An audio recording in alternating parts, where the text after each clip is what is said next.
going on, everybody? It's Monday, which means it's time to take a look at your responses to my question from last week. Now, before we do that, I'm continued to be blown away by this midlife card, sports card community.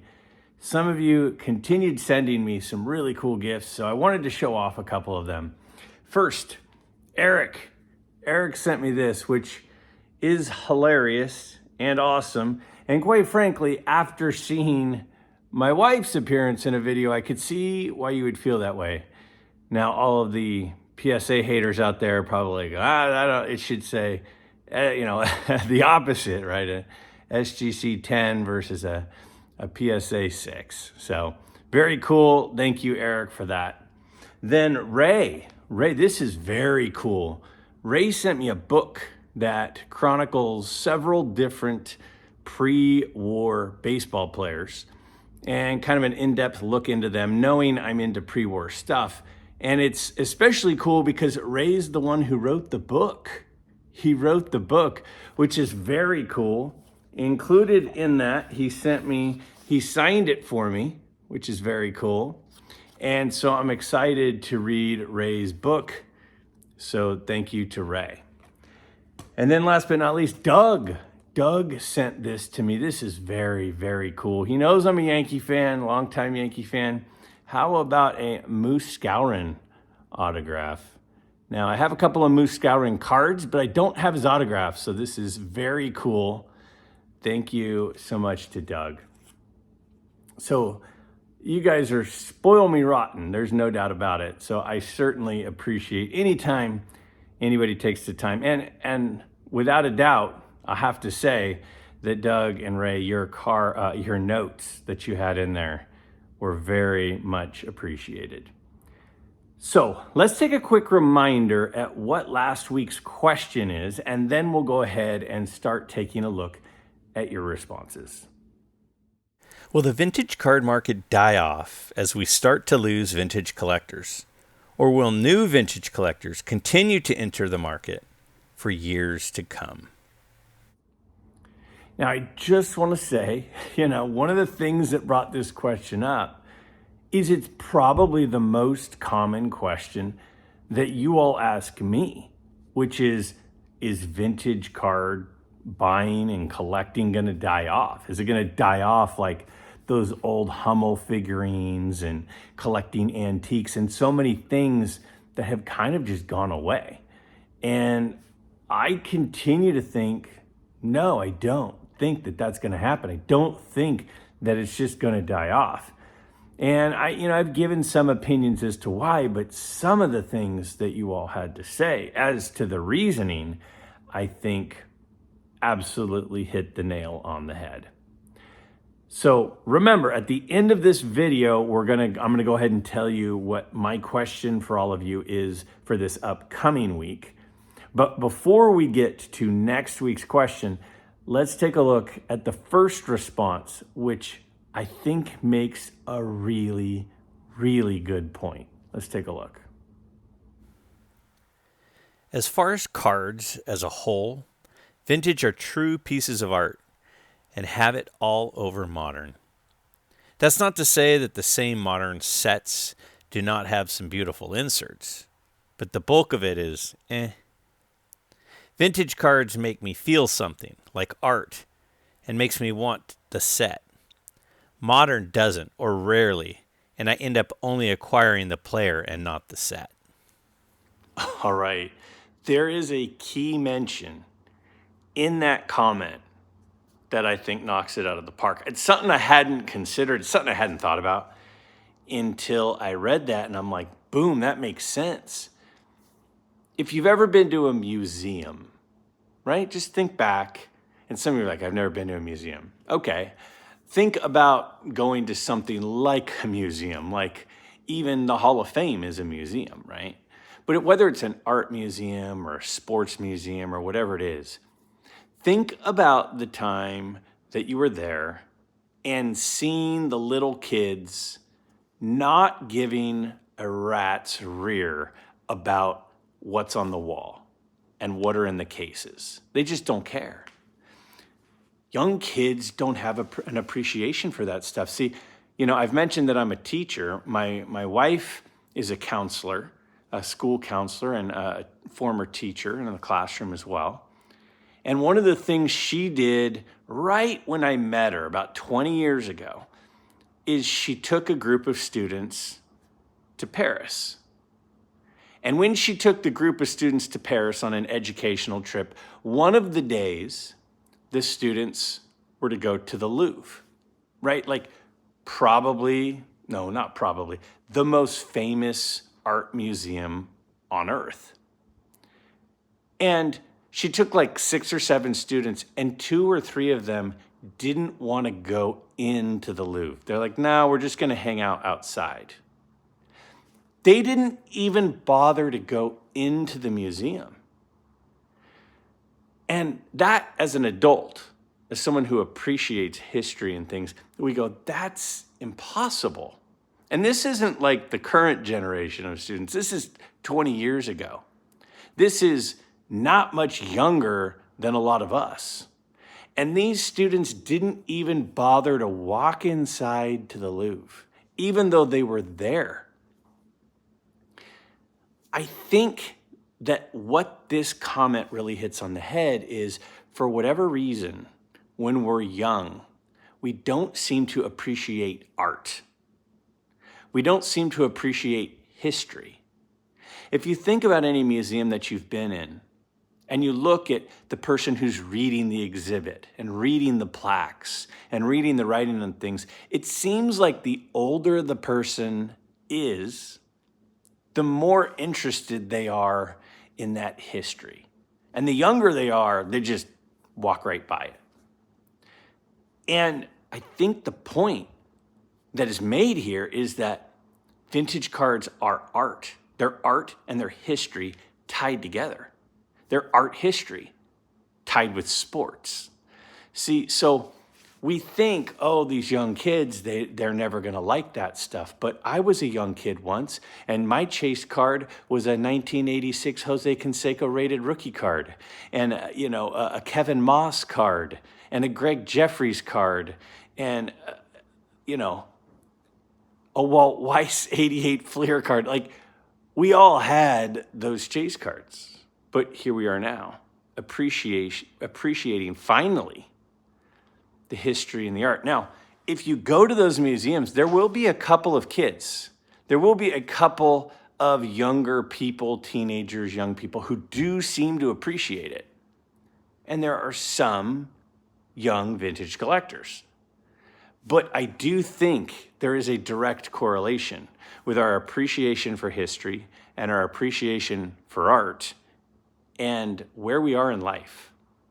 So yes, I think this is an excellent point, that as we get older, we tend to appreciate those things more, just like art. Let's look at the next one. I've been collecting since 1980. The same question was being asked then regarding whether people would collect cards of players they never saw play. It appears time has not diminished the appeal of Ruth, Gehrig, Cobb, Mantle, and others. As long as baseball exists, demand for these legends should continue to be strong. The vintage card market will stay alive in the future. There isn't a person alive that saw Christy Mathewson, Walter Johnson, or Cy Young pitch, but the market for those guys is still around. Same goes for Ty Cobb, Honus Wagner, Cap Anson. We collectors love history, and the collectors of the future will love it too. As long as kids keep playing and loving baseball, which as a current high school coach, I see no signs of slowing down, the vintage card market will keep getting resurgence as the current young collectors get older.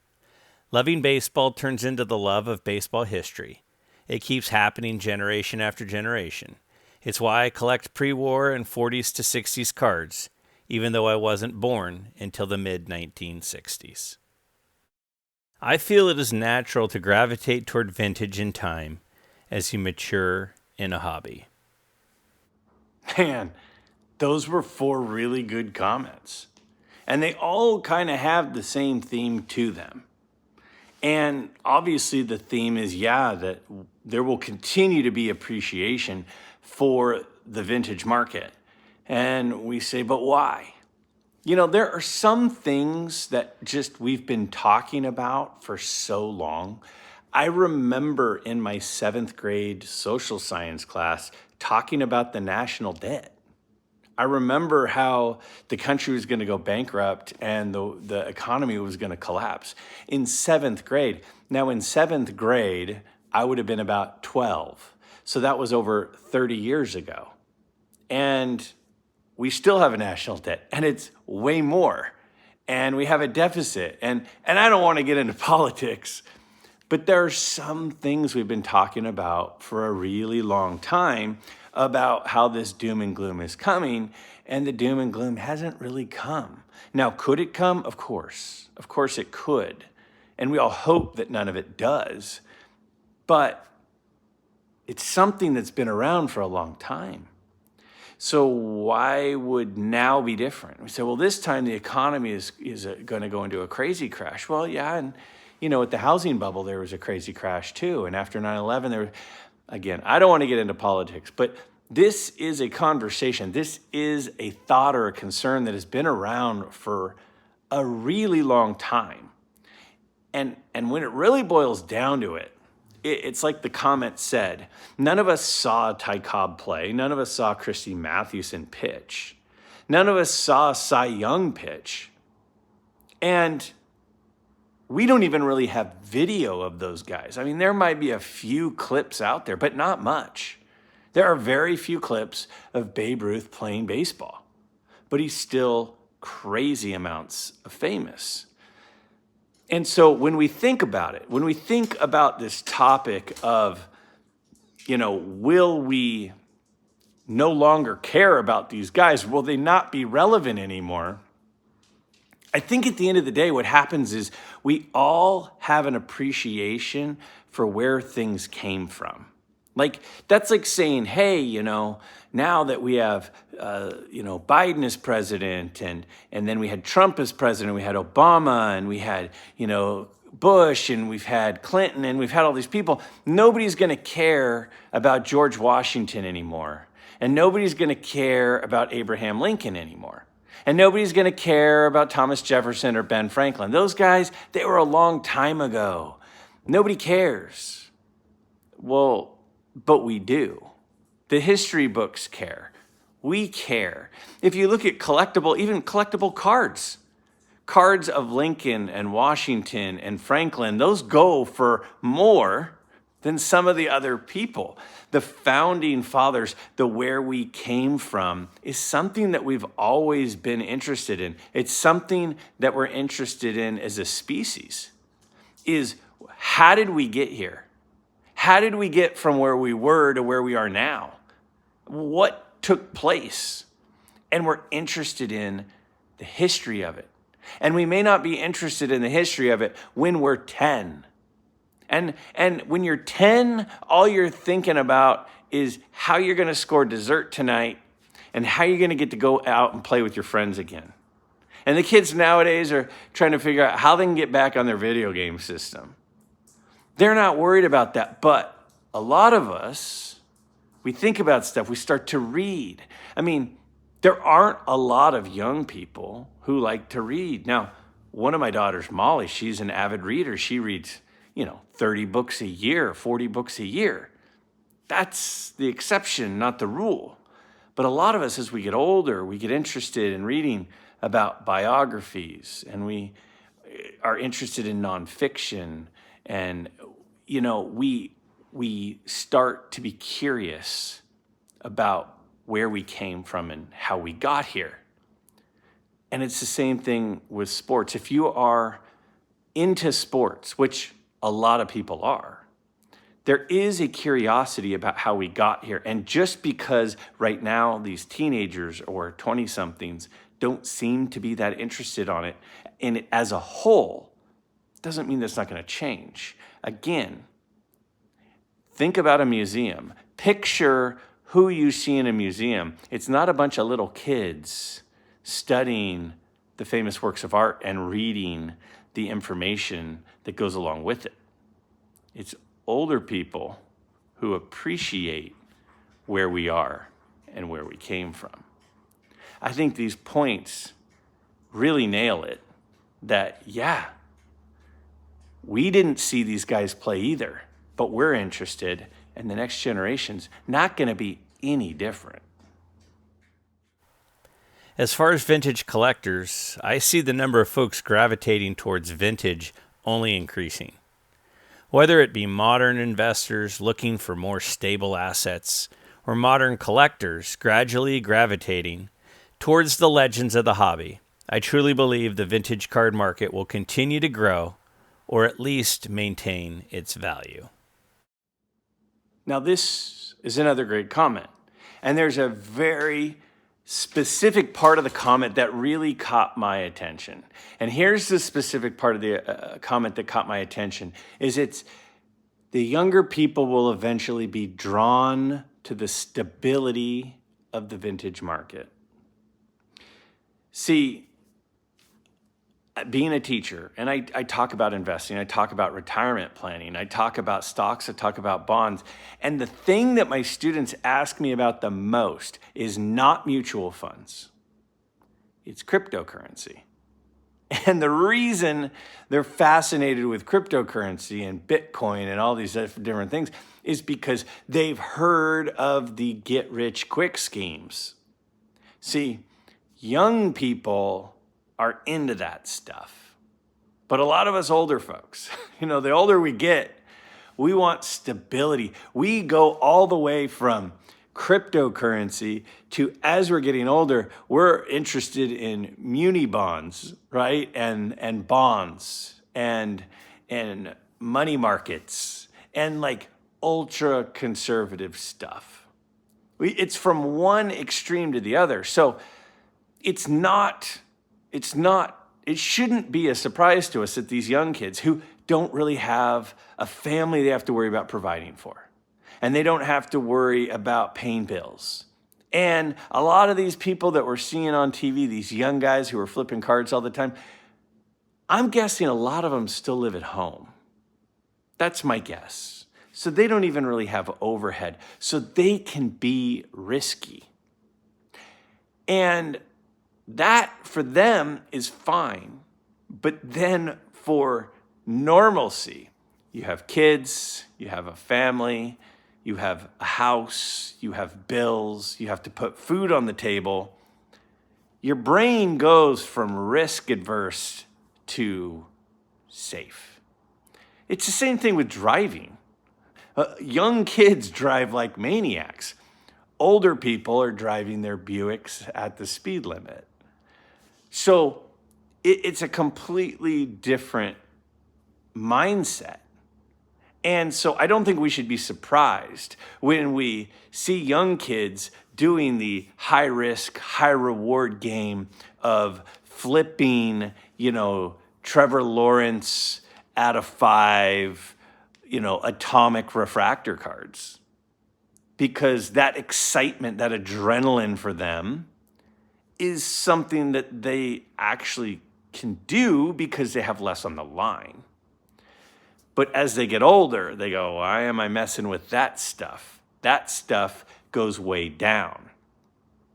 Like, Wander Franco, Mac Jones, Davis Mills. I mean, you can go through a lot of Trey Lance. I mean, some of that stuff has absolutely tanked. So they can play the game of hot potato of passing the card from one person to the next and not have to really worry. But the stability of it, the stability of the vintage market is something that we're drawn to when we reach that stage in life. When we're no longer driving like a maniac, when we're no longer chasing the one of ones, when we're no longer having to, just travel and hang out with our friends and we actually have bills to pay. So I think the stability, which is needed for grown-ups and isn't really for young people, is a big part of the reason why we move in that direction and away from the high risk of the newer modern market. I believe vintage will always be collectible and desired, though the prices for some of these gems may become unaffordable for regular collectors. This is a day after I attended the Chantilly show in North Virginia. There were incredible amounts of vintage dealers with prices on their cards that almost became laughable because they were so out of reach. It was more like going to a museum, seeing the outrageous prices. If this trend keeps up, there will be fewer and fewer buyers who are able to buy our hobby gems, which will put a damper on collecting vintage, though the desire to own historical cards will still be strong. I always enjoy hearing little kids point out great vintage cards to their parents when I go to card shows. I heard a 7-ish-year-old freak out at the last card show I went to when he saw a T206 Cobb. Mom, look, a real Ty Cobb card. Kids like that will continue the legacy for sure. In fairness, a lot of us feel old, but most of the guys we collect were dead before we were even born. I think the nostalgia and history will continue. I can completely relate to these comments about seeing kids at shows. I was at a show in Rocklin, California about, I would say, 9 months ago. And I'm looking through this vintage, this vintage case, this table that had a bunch of vintage cases. And there was an older gentleman who was talking to the dealer, and they were talking about SGC versus PSA. And these two kids came up, and they were maybe 9 or 10. And I kind of heard them kind of talking and whispering, and I look over, and one of them just goes, "Oh my gosh, that's a real Mickey Mantle card."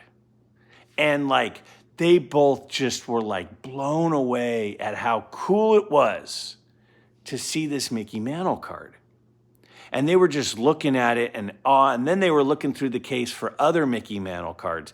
And it was like they had never seen a Mickey Mantle card. And it was a really big deal for them.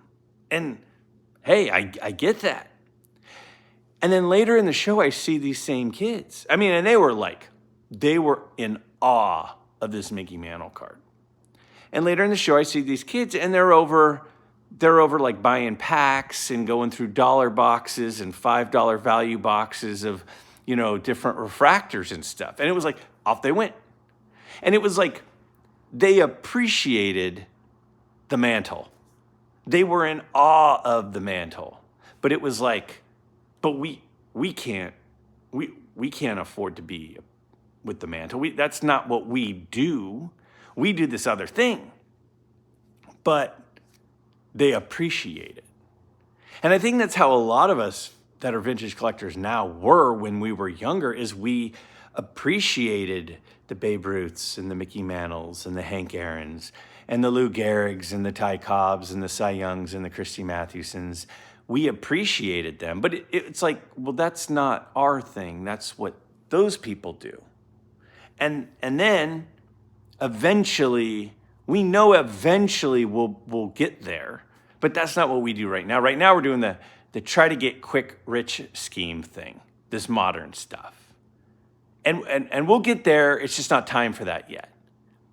So I don't think it's that young people don't appreciate that stuff, because these two comments are I mean, I can literally see in my head these two little kids looking at this mantle, just like I can vision the kid who Darren mentions about being so enamored by seeing a real Ty Cobb card. I believe that the appreciation is there. I believe that the seed is in there of understanding that vintage cards are very, very cool. The part that I think that is the disconnect is they don't think that they can participate in that now, or maybe it's not exciting enough. Little kids are all about sugar and adrenaline. They love roller coasters, they love ice cream, and they love candy, right? And that's what modern cards do, is they get the adrenaline going.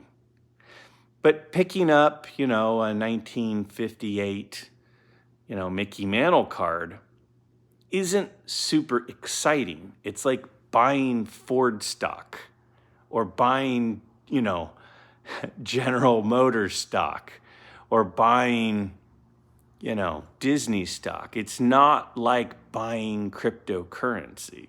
It doesn't get the blood pumping like what kids are so addicted to. But we were all there. We were all the same people. Now I'm like, I don't want to go on that roller coaster. It's going to make me feel sick, right? No, I still usually go on them, but a lot of people don't because they don't want to feel sick. But the kids, they love that stuff. I think it's the same thing. I think that the appreciation seed is there. They just don't think it's time yet to get into that. They recognize it, they appreciate it, but they're like, not yet. I'm still doing this thing over here. And I think a lot of us experienced the same thing. We just forget. Great responses to this week's question. Really, really good. But what about next week? So I genuinely, it is a lot of fun to see how you all respond to these questions each week. And so I am excited to see what you all think of this one. So let's take a look at the question that I would love to hear your response down below, that we can talk about all of your responses in next week's episode. Let's look at that question now. If you had $500 to spend on sports cards right now, what would you buy and why? So interested in hearing what you all have to say to this one. So you show up at the National. It's day one of the National. You walk in the door and somebody hands you 5 $100 bills. How do you spend it? How would you spend $500 if you were literally had everything at your disposal and you could buy whatever you wanted with that $500? The money fell from the sky. Now, this is not a thing, well, I can't spend $500 on cards because, I've got my electric bill and my car payment. No. That's out the window for a minute. You have $500 free dollars.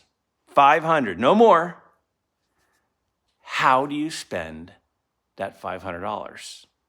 It's exciting for me to think about, that would be fun. What would you get with $500 if you could buy anything in the card market right now?